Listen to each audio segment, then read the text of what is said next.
Good afternoon, and welcome to the 2023 SheScales Demo Day. I'm Jane Crisan, CEO of Rain the Growth Agency.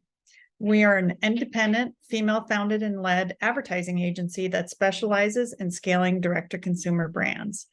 We are headquartered in Portland, Oregon, but have a flexible first environment, so have crew members from around the country. The people of Rain the Growth Agency are what powers the SheScales program. So let me tell you a little bit about SheScales. It was born about 5 years ago and was the brainchild of Michelle Cardinal, our founder, former CEO, and now chairwoman of the board. Michelle was at an event for female entrepreneurs where she met a wide range of women, some who had been in business for 30 plus years and some who were in early stage entrepreneurs. When they met Michelle and found out she ran an agency, they were very excited to meet her because everyone has a need for effective marketing in their overall growth cycle. Unfortunately, we tend to work with clients that are much larger than early stage founders, and so we weren't a real fit for them as an agency. But Michelle came back, fired up, and said, we have got to do something to help early stage founders.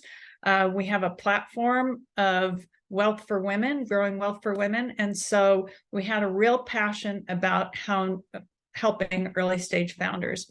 So SheScales was born, and we provide in-kind marketing and media advisory services for early stage female-founded companies. We have 3 companies that are in the 22-23 cohort, and you're going to meet them today. This is our favorite day because we get to introduce them and celebrate the success they've had so far. This is how it's going to roll out today. Each of the businesses will have 10 minutes to tell their story, introduce themselves, tell them us about founding their businesses. We will have questions at the end of each, not at the end of each person's, but at the end of it overall. We also have some prizes to give away at the very end, and you need to be present to win. So stick with us and please send questions in as you think of them. We have the team curating them on the background, and then we will surface them. All right, I'll go ahead and get out of the way, and I'm going to turn it over to Laura to introduce herself. Hi, good afternoon, everybody, and thank you so much, Jane, and everybody from SheScales. It's been an amazing first quarter having all this mentorship. I'm excited to talk to you today about my company, Adoratherapy. And what we're doing at Adoratherapy is we're really reinventing fragrance. We call it Fragrance 3.0. There we go. Okay, great. So it was a problem, but not this problem. This problem is really all about being human and how, I guess we all know this, we're really, really stressed out. We're stressed out by everything, by life, by the phones, by the news, by just how things go so fast. And we're anxious also. And we're looking for solutions for this to help us get rid of all those feelings, help us with our focus, and also help us with our spirituality so that we can feel better and do the things we say we want to do. Like we say we want to meditate, but maybe we don't have time. One of the ways to do that is to take a big breath. When you breathe in, it's a pathway to healing.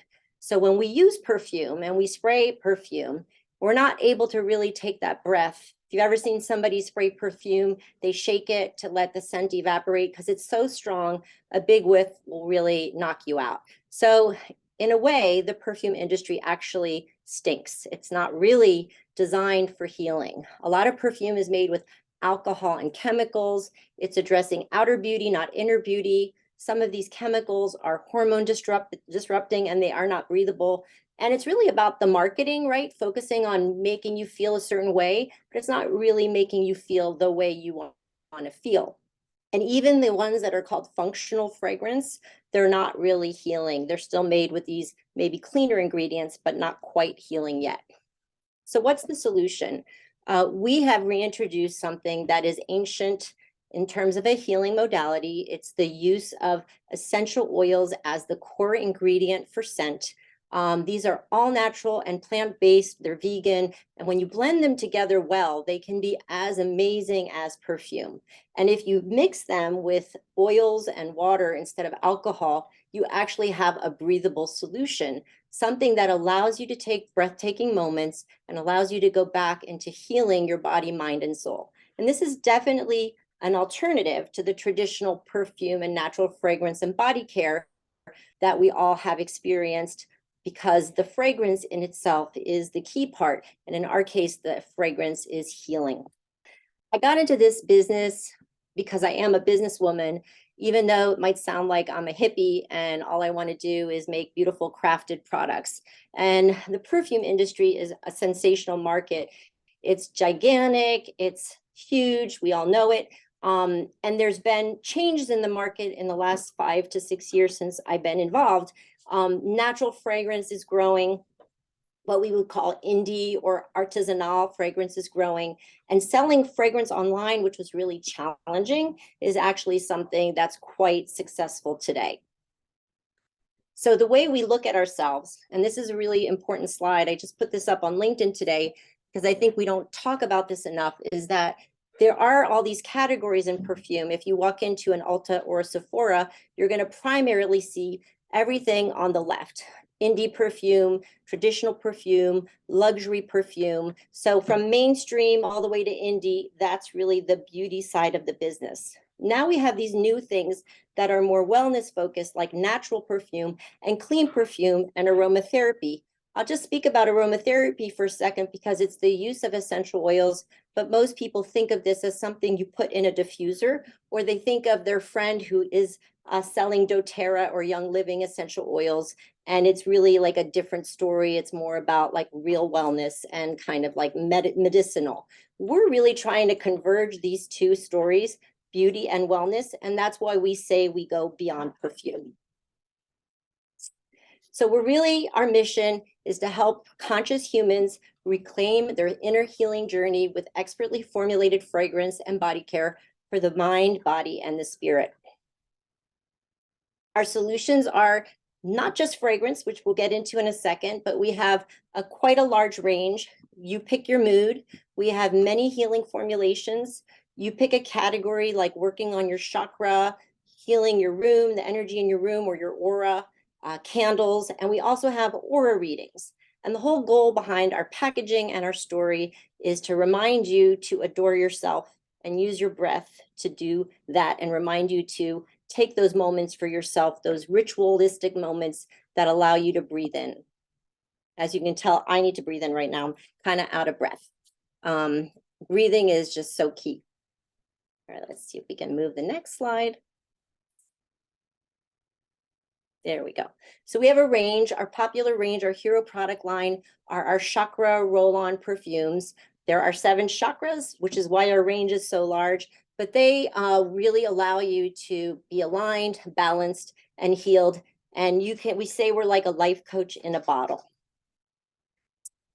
When we started our business, we tried a lot of different things. A lot of them worked, but then ultimately they didn't scale. We started with wholesale and opened up 500 retail doors, and then we sold to everyone from gift shops to spa to a Whole Foods. The challenge was nobody really knew why they were buying it, what to do with it, and so the story didn't take off.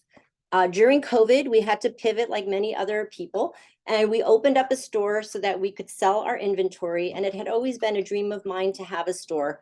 And we had this idea of introducing aura readings in our store. And we found this amazing software that not only takes a picture of your aura, but it allows us to see your chakras. And boy, did we hit on something amazing. We've now done over 2,500 aura readings in 2.5 years, and our aura readings become like the prescription that you bring in and you get the chakra healing products that you need. So this has allowed us to have a very tiny store that has a massive sales per square foot. It's profitable. It's been incredible. We have a great order average. We have great repeat sales. We have great referrals. We have all the things that you want online, except we have them in the store. So when we looked at the business, we said we still want all the different channels. So online is very important, and it's been growing, but it's very challenging to grow online today.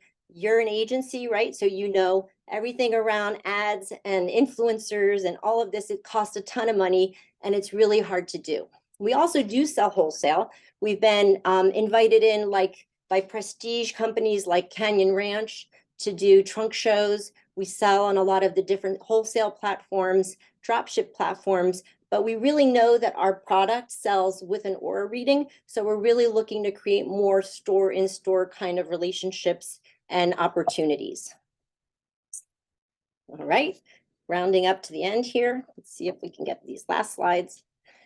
I love the business because of the margins. You can, if you are a vertical manufacturer like us, have margins that are up to 80%. We're in a more of a masstige price point. We're not quite luxury, but our product is beautiful and like a luxury product. These types of margins allow us to do all kinds of things, which you need to today because it's very expensive to build a CPG company with all of the elements, packaging, formulation. We're doing great. We've won all kinds of awards for our innovative, colorful bottles and boxes, and our scents have won awards as well. And we're really excited and proud of what we're doing. I'm not alone. I have a partner, Jim, who's our chief aromatherapist.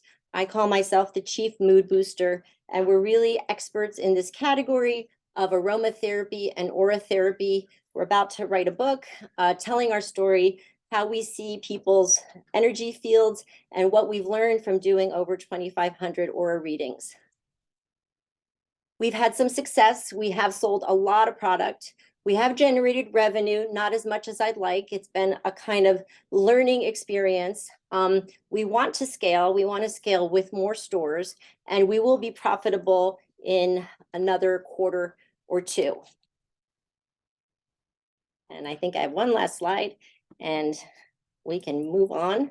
There you go. So we have raised some money. I've also invested in the business heavily. The picture here is the store concept that we'd like to build out. And so we are looking for some additional investment. If that's something that is something of interest to you, reach out to us.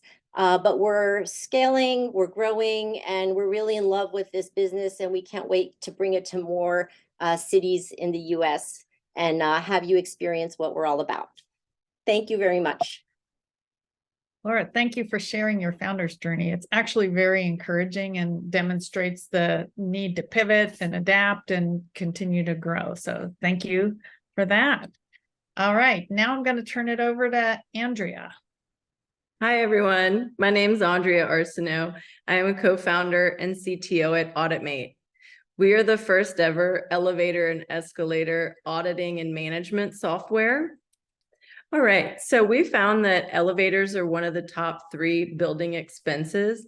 And in that, the property managers and owners are not getting their true value out of their maintenance contracts, meaning that 50% of maintenance was incomplete, or even invoices, they were 30% of the time incorrect. And so what does that mean to a building owner's operating expense? It means that a lot of times they're spending a lot more money than they should be. And really, AuditMate is in a place that we can show them where some of that money can be recouped from the vendor. So as I mentioned, we're a tech-enabled legal contract where we can identify clearly what the scope of work is between the customer and vendor. We provide the data transparency, and then we also offer our 24/7 elevator auditing. And we also have contract negotiations and enforcement that, based on the data that we collect from both the vendor and the customer, we're able to then give the recommendation as to where the contract could be improved, where the maintenance can be improved. And I'll share a little bit more on this next slide of how that really works. All right, so here on the left-hand side, you can see how there's a technician, and then on the right-hand side, there's a building. And we sit here in the middle with our software called Care.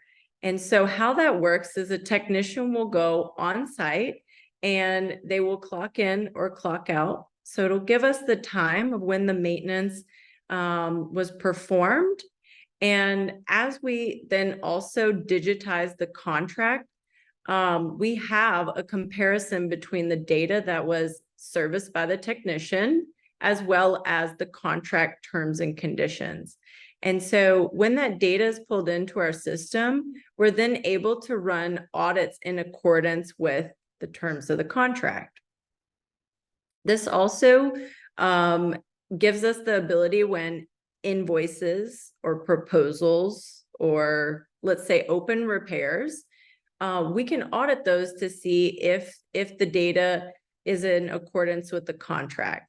So for example, if a labor rate was wrong and it wasn't what the contract said, we could then actually audit and say, hey, this doesn't match. We're going to be disputing this. You need to correct the labor rates and send it back through. So here's a good example of how that looks like. So for example, if this labor rate here is 250 and then the invoice is 500, you can see here on our software, it shows that the labor rate is red because it did not match.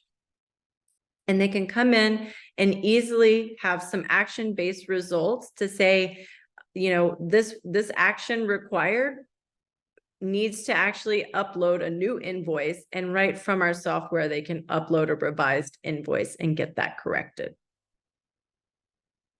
So what this does is it prevents quite a bit of money from being spent.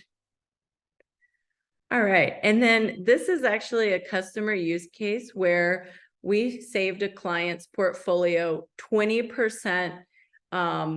They reduced their maintenance by 20% on a monthly basis and increased their maintenance completion by 29%.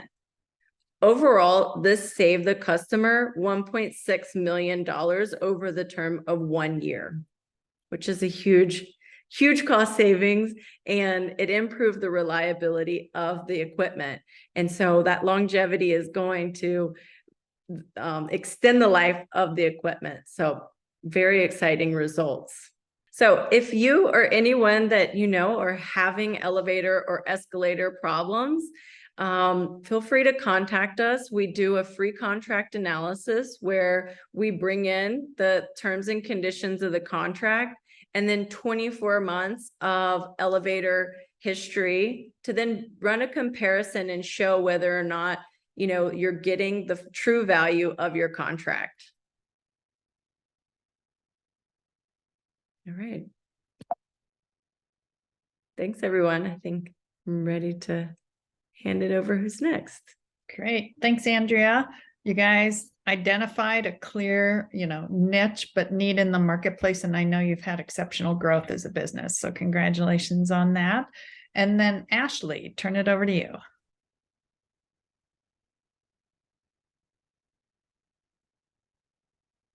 Hey, Jane, actually, it's Loly and I'm next. It looks like a couple of the slides fast forwarded before I had control.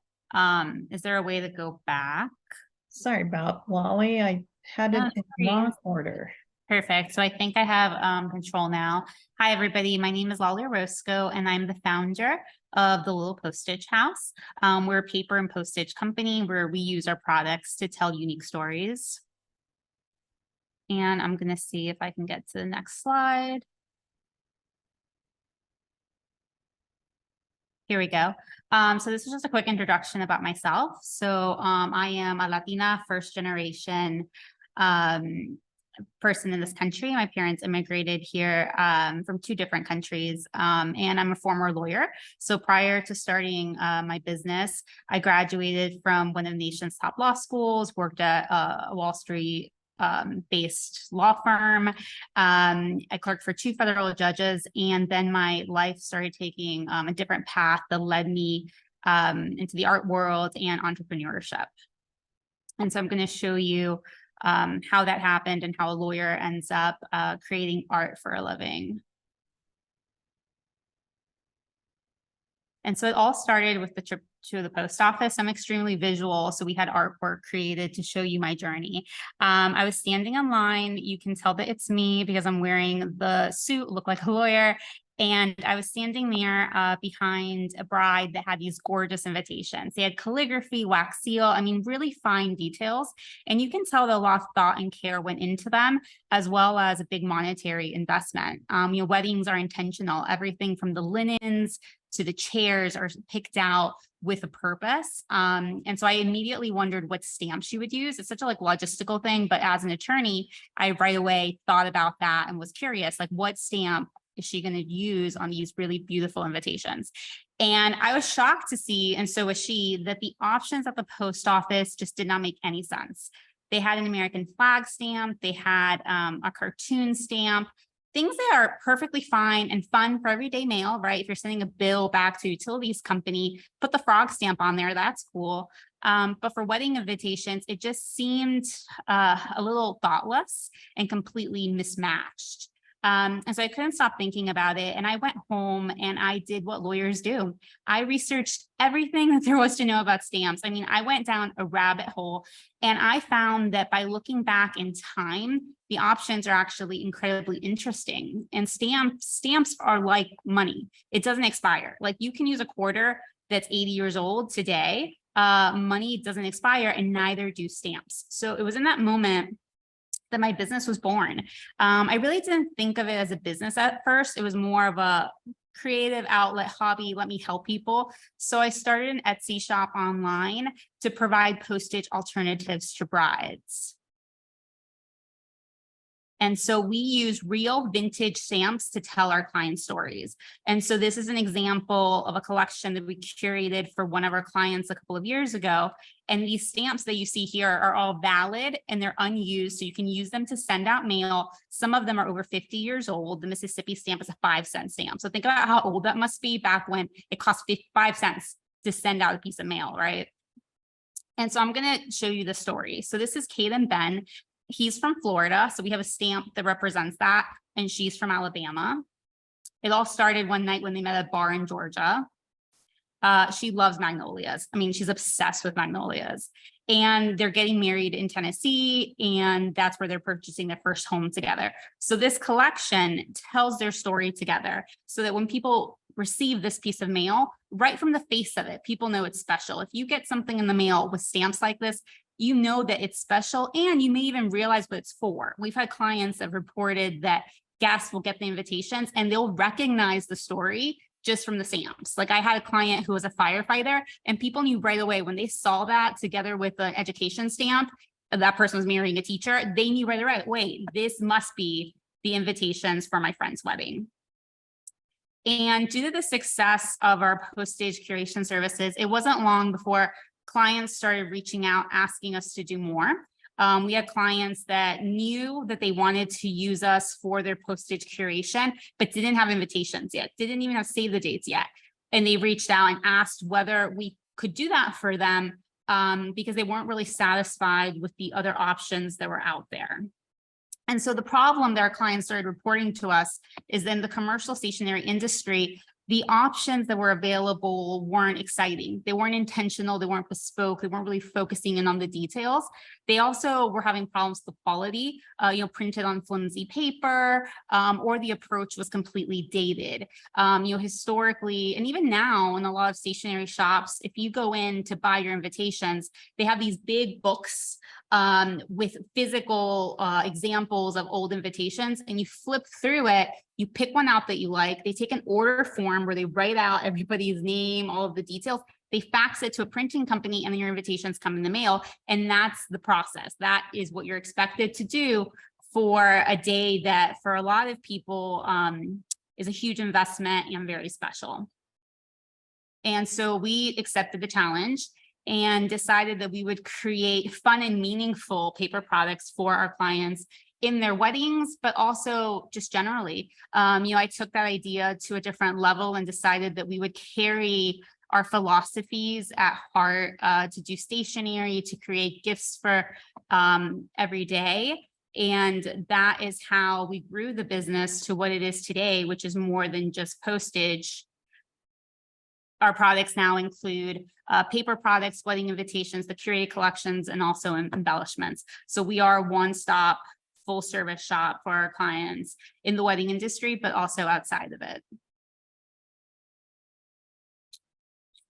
And I'm clicking.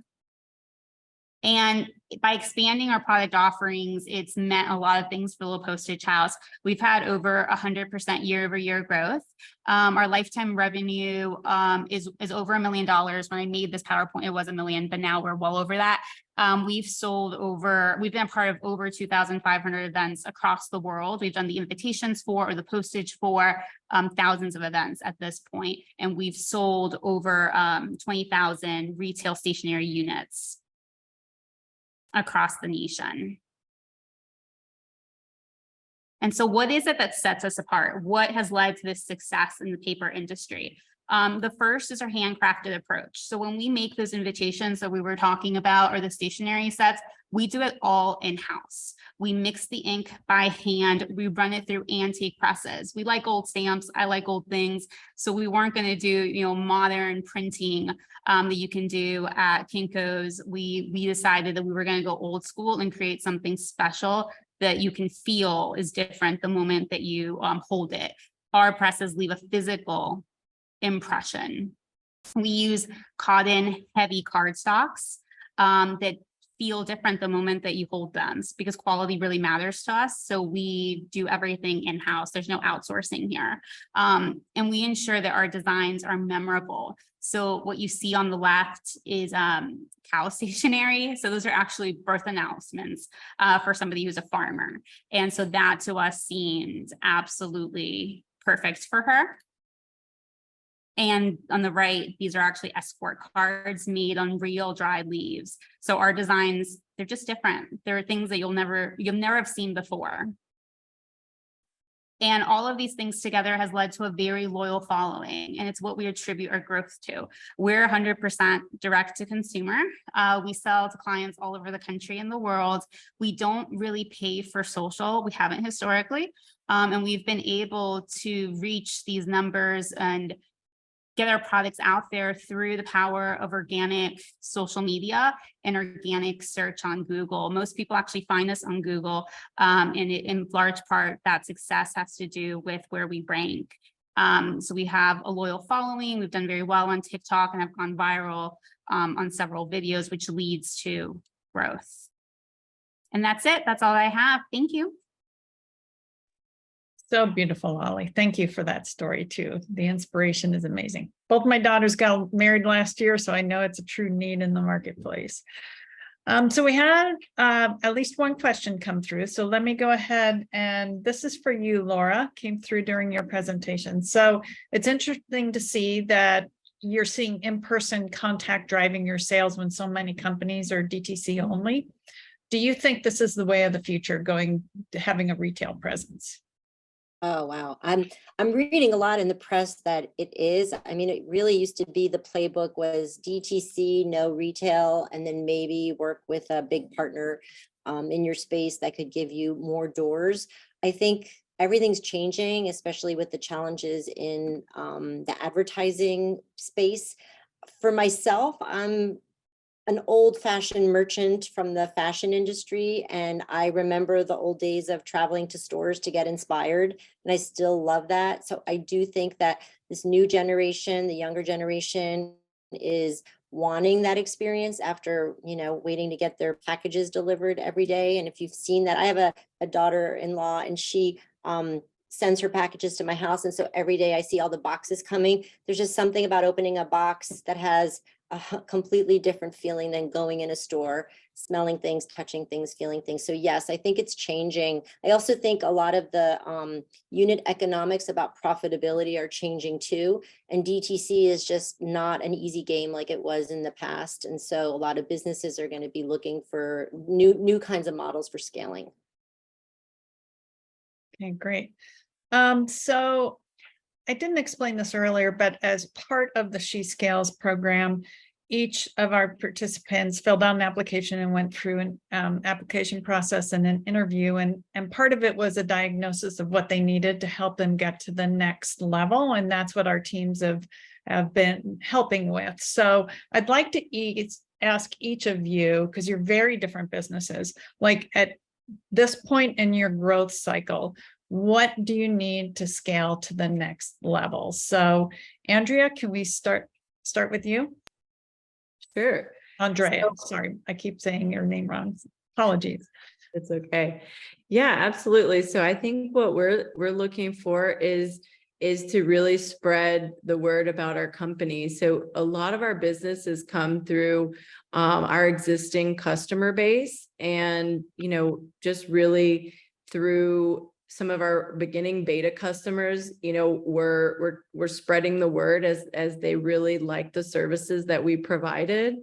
And so now we're looking to really let the world know. And I think that's something that you guys have really helped us with in determining what that market strategy looks like. Great. And it is such a niche market that it takes different techniques than for the other two businesses that we're talking about here. Loly, what do you need to scale to the next level? So one thing that I've been thinking about a lot is that we've had a lot of success in finding these clients that are getting married, that find us and that we work with them. So they have there's a natural point in their life when they need wedding invitations or need postage, and they come to us, and we have a great relationship with them. We work with most of our clients, if they're invitation based, for well over a year. And that's it. The relationship is over. And it's not the same as other brands that have reoccurring business from the same client. Our clients get married once, maybe someday far from now, their kids will come back to me. But what we've really thought about, is there a way to maintain that client relationship and to become a paper product company for life, to be the company that provides them with paper goods for life, for all of life's special occasions. And so we're really interested in learning more and identifying lifestyle marketing, to really think about the life cycle of our clients and how we can position ourselves to be there for the special moments that come after marriage. Great. And then Laura, I know you said in your deck some of what you're looking for, but is there, what do you think you need to scale next? I mean, capital is really key. The challenge I feel is that I'm definitely looking to build a brand where I have not so much control, but it's still very much proof of concept. So what's important is how to bootstrap as long as we can, and to get the efficiencies that a bigger company might have by having, the right strategies in marketing without it costing an arm and a leg. So I'm still very much looking to learn all the different things I need to do so I can be better at doing them with a lower budget than maybe other startups, so that we can continue to put our money into things like inventory and opening new stores and things like that. And the way it was represented in your deck, are you looking at almost like an in-store pop-up experience, or a boutique within a store? Yeah, no, an a entire full store. I think, again, when you price out a pop-up store, the way most people would do it would probably cost you a whole year's rent the way we would do it. So we're definitely looking for different places where we feel that we want to be, spend time in, and where we feel there's a big market. So we're looking at Brooklyn and New York, potentially Miami, and then staying on the East Coast because we're in Asheville, and then potentially moving to the West Coast, or maybe, south, more like the Southeast, like Atlanta. So it's a lot, and having a small team, making sure we pick the right next location is key. Excellent. Okay, Andrea, I'll start with you. What advice would you give a female who is considering starting their own business?